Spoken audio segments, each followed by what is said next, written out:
There's nothing more exciting in life than receiving an invitation. And I'm not talking about a text group chat invitation or a mass email invitation, but one of those fancy personal, printed on fancy paper invitation that you receive in the mail or a friend hands to you, right?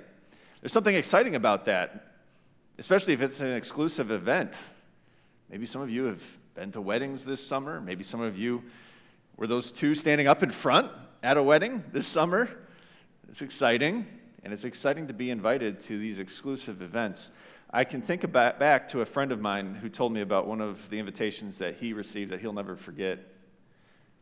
It was about 8 years ago now, and he told me that he received an invitation. His wife had done some work for the Jerry Jones family. Anybody know who Jerry Jones is? He's the owner and the GM, for the Dallas Cowboys. And his wife brought home an envelope from his family, and he opened it, and it had their names on it, personally, from the printed company that gave out these invitations, inviting him and his wife to join the Jones family in their suite at AT&T Stadium for an NFL football game between the Dallas Cowboys and the Green Bay Packers. Which brought up a dilemma for my friend, because he was excited to be invited by Jerry Jones to be in the suite with him for the game, but on the other hand, he bleeds green and gold. But this particular game, when I asked him, what did you wear? Did you put a cheese head on? He said, no, not at all. He said, actually, no, I dressed up, because not very often that you get invited to Jerry Jones' suite. And so he wore the right clothes. He wore slacks, a button-up shirt. He left the Rodgers jersey at home. He left the cheese head at home for this particular occasion, because he was sitting with, I'm going to say, the king of cowboy country in his throne room, right? You need to be wearing the right clothes. You don't want to out yourself right away with this generous invitation. And he enjoyed the game. He told me all about it. Even about how Jerry Jones was stewing because the Cowboys lost. But he was polite. Now, this is an invitation that you would never decline. I don't think so. I would not even decline an invitation by an owner of any NFL team, even if it was my mortal enemy. But the invitation that we're talking about today is infinitely better. And it's invitation that goes out that Jesus talks about in Matthew chapter 22, that talks about a king who's inviting people to his son's wedding banquet. This invitation is a little bit unusual because, as we're going to learn, it's an invitation that is declined by some, but it's an invitation that's received by others, and they come and they realize that they don't deserve to be there. It's an invitation that has a dress code. It's an invitation that, as we're going to learn, that you can't come just the way that you are, but everything has been provided by the King himself. An invitation that you and I have to follow mercy, to be clothed in grace, and to live as banquet people in God's kingdom today and forever in eternity. But I want to warn you that the invitation that we learn about in the text today is an invitation that some people, and maybe parts of us, want to push against. And there are serious implications when we push against and decline this invitation. But as we learn that Jesus has prepared you completely for this invitation, that there's nothing stopping anybody, good or bad or medium, of entering into his kingdom and having the promises of peace and joy. So my prayer this morning for this message is that we don't just hear about this and think about other people or other people's problems, but we think personally in ourselves is, how am I dealing with this invitation? Have I pushed against it, or am I pushing against it? How am I receiving this invitation? Jesus is teaching in parables, which are extended metaphors, illustrative stories, and he's speaking specifically about the kingdom that he is bringing into the world, the kingdom of God's peace and forgiveness. And he's teaching, and he says this: Jesus spoke to them again in parables, saying, "The kingdom of heaven is like a king who prepared a wedding banquet for his son. He sent his servants to those who had been invited to the banquet to tell them to come, but they refused to come.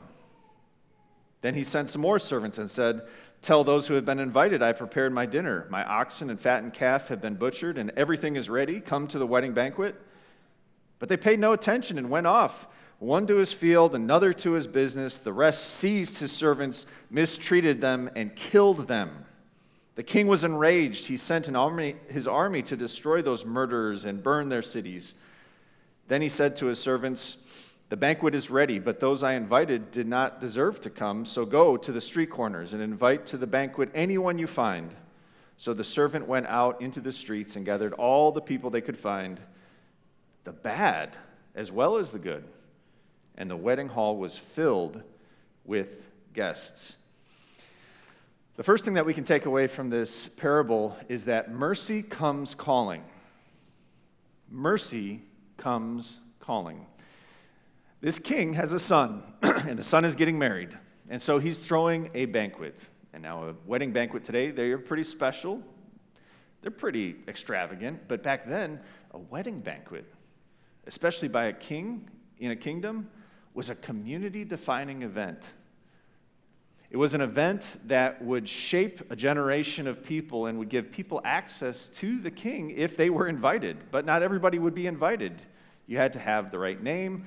And in his first invitation, he sends out these invitations probably to the wealthy landowners, to those that had means, those that could do and have favors back to the king. He knew what he was doing, and so he invited his friends. But here's the absurd part. As he goes out and he invites with his messengers, the messengers say, "Come to the banquet. The banquet is ready. The king's son is being married, and you are a special guest." They received the fancy invitation, but what did they do with that invitation? Some delayed. "I just bought a field. Sorry, can't come." Others said, "I'm too busy with work." And others said, "It's just not worth my time." But others, it says, became violently opposed. They took the invitation and they ripped it up. What that means is they actually killed the messengers. And you and I are thinking to ourselves, okay, this is absurd, Jesus, for an invitation, to kill somebody because of an invitation. Let's put this into context for today. You have a college roommate that you're really good friends with years ago. You've gotten to know her really well. You've shared life together. And so she gets engaged and she shares the news. She's saved the date for next summer. You receive it in the mail. It's that magnet, right?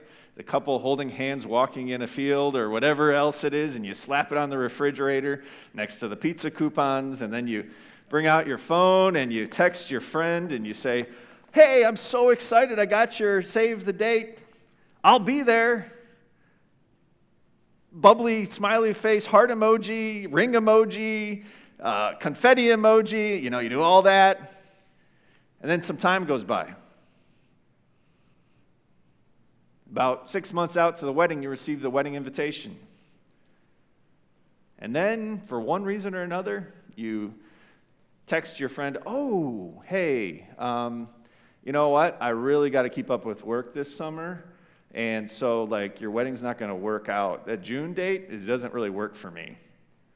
Sorry, but hey, what about, November? Or you know what? My schedule opens up next March. Could we do it then?" That's not how wedding invitations work. That's how restaurant invitations or reservations work, but not wedding invitations. And you know how triggered your friend would be to get a message like that? "I'm going to plan my day around you." That's exactly the point Jesus is making about the kingdom. You might be out there today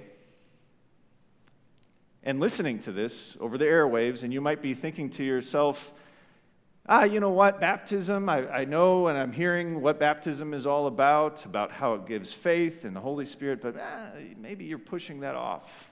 And you're saying to yourself, that invitation really isn't that important. Or I'm too busy. Or maybe you're thinking to yourself, you know what, in this season of life, I'm just too busy.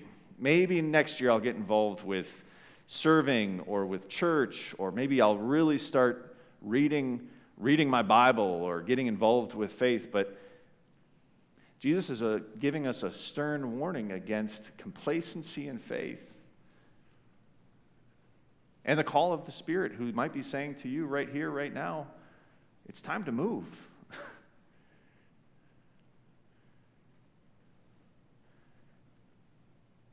But for us who are in church, and you're like, I already moved, Pastor. I'm here. I'm in the seats. Maybe the Spirit is teaching you not to delay. That you're taking notes about a sermon, but you haven't really repented. Or that you can sit in a seat at church, or you can even be involved, but you haven't really moved on the promise that you should surrender everything about yourself to the King who invites you to the banquet. Mercy comes calling. And this invitation that Jesus gives to me and you, it's an invitation not to delay in faith. Mercy has a time. It's called the time of grace. And it's time that God gives us on this earth, and it doesn't go on into eternity. And so I'm urging you, if you're hearing this, not to be complacent in faith, not to kill the messengers, not even to delay, because when you do, and when I do, we're telling God that his invitation really isn't that important. Mercy comes calling. And you might be thinking to yourself, well, Pastor, these words are hard. I don't even know if I could come to the banquet at this point. I'm messed up. And maybe that's why you're delaying. And you're thinking to yourself, I couldn't walk into God's presence because I'm wearing these rags. I'm not prepared. Maybe one day I'll start to make that decision to do this and to walk the way that God is calling me, but that decision isn't right now because I don't feel worthy. Well, here's the answer. It's not up to you to make yourself worthy. In fact, if you find yourself feeling unworthy, you actually are the person that God is calling into his kingdom, into his banquet. Because after those people who had denied and killed the messengers, the king said, go out into the streets. And literally in the Greek, it's almost like the cross paths in the alleys in the streets.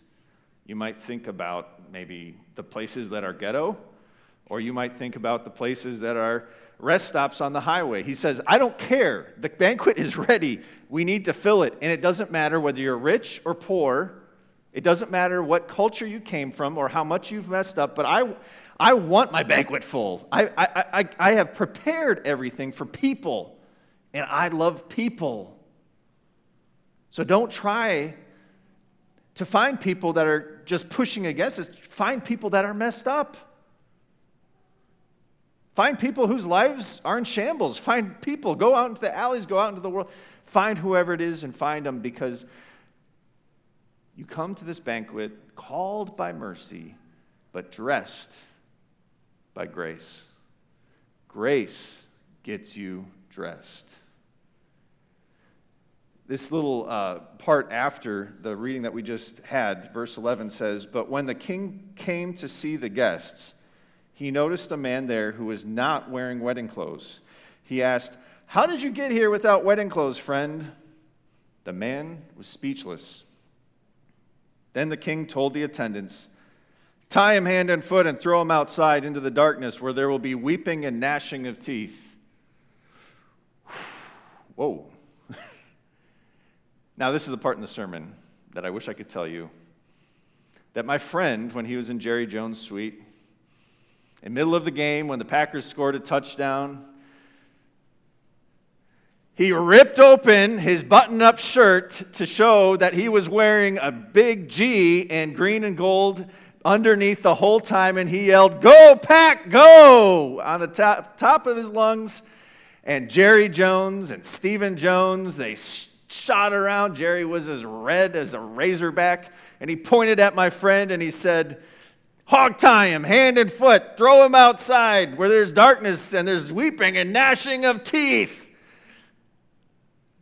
But that didn't happen. But that's the same vibe that Jesus is going for here. He's saying, and you have to understand the culture back then too, you didn't just come to a wedding banquet dressing how you want to dress, coming in your gardening clothes like this man. But this man assumed that he could walk into that banquet. Again, I understand, I'm not talking about coming to church, whether you're wearing a suit and tie or whether you're wearing sandals and shorts.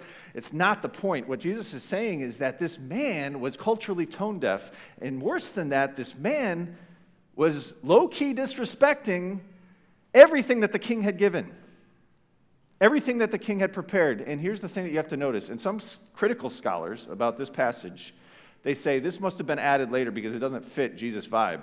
Jesus is talking about grace. Jesus is talking about mercy. And here you have this part about a man getting thrown out. So somebody must have added this. No. You have to understand the deeper meaning, the point that Jesus is making. You can't come into God's kingdom just dressed the way that you are. There's two ways that you and I can reject God. The first way is that we dress ourselves in open defiance and say, I'm going to break all of God's rules. I'm going to live how I want to. I don't care. There's defiance. Yeah, God, I'm going to live. I know your rules, but I don't care about your rules. That's one way. That's a famous way of rejecting God. But the same side of the coin, the other side of the coin of rejecting God is this, that you can reject God by trying to keep all the rules. That you can tell God, I'm going to dress myself in my own self-righteousness, and I'm going to walk into your house, into your kingdom, into your banquet, dressed just the way that I want to be dressed. And so I'm going to keep all the rules. I'm going to go to church. I'm going to keep all the commandments. I'm going to be as obedient as I can, and you have better give me a seat at your table. That's rejection of God, as much as open rejection and sinning against God, because it's a subtle but it's a sneaky way that you're saying to God, God, I don't care about your grace, about your mercy. I deserve to be here. But you're going to do a litmus test on your life. At some point, you're going to notice that you are actually treating God like a rabbit's foot, or you're treating him like you have done things for him so that he needs to bless you back. So eventually, you're going to become bitter. And look at other people and other people's situations and say, you know what, I'm better than the 50%, God, but why aren't you blessing me? Or, God, I can't understand why other people have joy and I don't have joy because I've been so good my whole life. You remember the parable of the prodigal son, the second brother, that was bitter that his father was throwing a party for the son that had sinned? You and I can reject God one of two ways, either dressing ourselves in open disobedience or dressing ourselves in what Martin Luther the Reformer once said is our damnable good works. But the people that are properly dressed, you have to assume this. The king knew that they were coming from the street corners and alleys and highway restrooms and coming from rich but also poverty, so he had to have known when they came that they would not have the right clothes. Therefore, he had to, using my sanctified imagination, actually dress them himself at his own expense because he knew they were poor. He knew that they didn't have time to go out and get fancy threads from Neiman Marcus or wherever else that you get banquet clothes. And so he dressed them at his own expense, except for those that said, don't need it. I'll come as myself. Galatians 3:27 says this, all of you who have been baptized into Christ have clothed yourself with Christ. The parable and the king is a metaphor for what Jesus has actually done for you.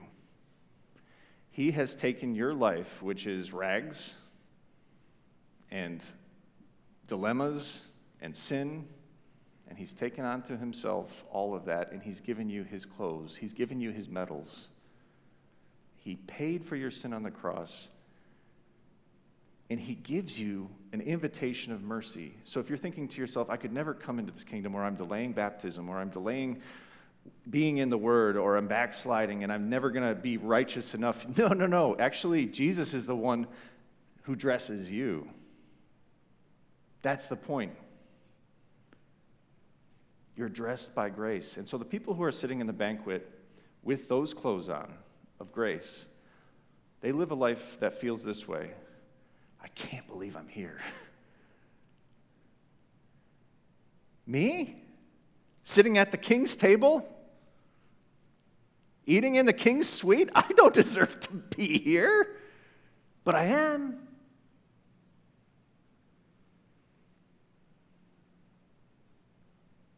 It's the widow that I've seen take the Lord's Supper with tears in her eyes.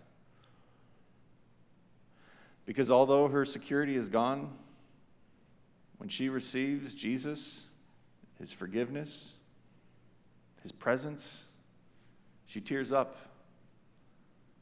because she knows that she doesn't deserve it, but he is her strength.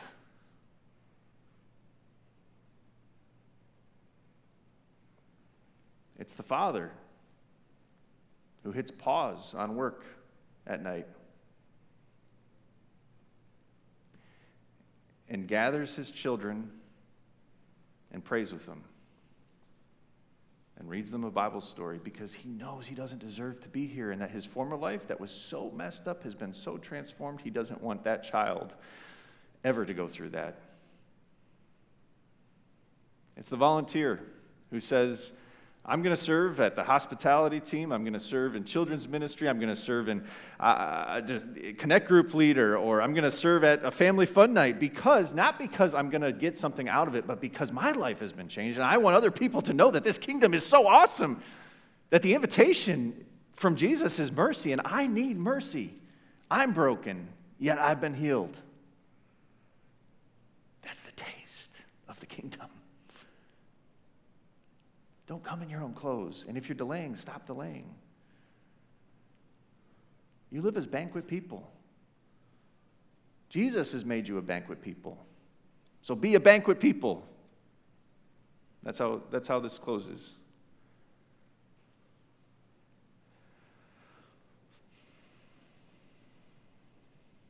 The wedding hall was filled with guests. Jesus isn't telling a parable about a courtroom. He's not telling a parable about a boardroom. He's talking about a party. And this party is better than anything else in life. This is excitement, people. To live in the kingdom is exciting. Because it's completely freed you. Freed you not to just do what you want to do, but freed you from your sin so you're not going to return back to it. Freed you in order to make relationships with people that's based on grace. Freedom to live as banquet people. And living as banquet people isn't just the future, and heaven is great. We need to talk about heaven more in church. Because heaven is in the future, right? Eternal life is in the future. And then and there, you're going to realize how grace has transformed every aspect of your life, every nook and cranny. All the tears wiped away. You and I are like, tears wiped away? Isaiah 25? How could that even be? I can't even imagine what it's going to be like, but it's going to be great. But you and I, Jesus says, when Jesus arrived, he's like, that feast in Isaiah chapter 25, that's here. That's why he did the wedding at Cana miracle, I believe, is he made great wine that nobody had ever tasted. But he said, now it's here, and now you live as banquet people. So stop living a life of pity for yourself. Or stop living in the sin that you used to live in. A life transformed by the banquet is that all people from every nation are invited to this banquet, and you are included in that, all people in every nation. So live as banquet people. In closing, just a couple examples of living as a banquet person. We live as banquet people when grace sits at our table as parents. It shapes our discipline.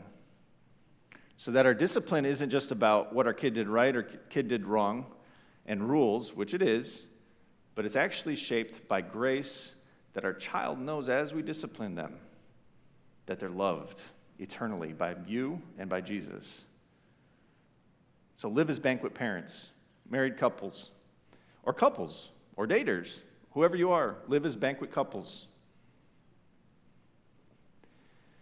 It means that Jesus binds your marriage. It means that you're not alone in marriage.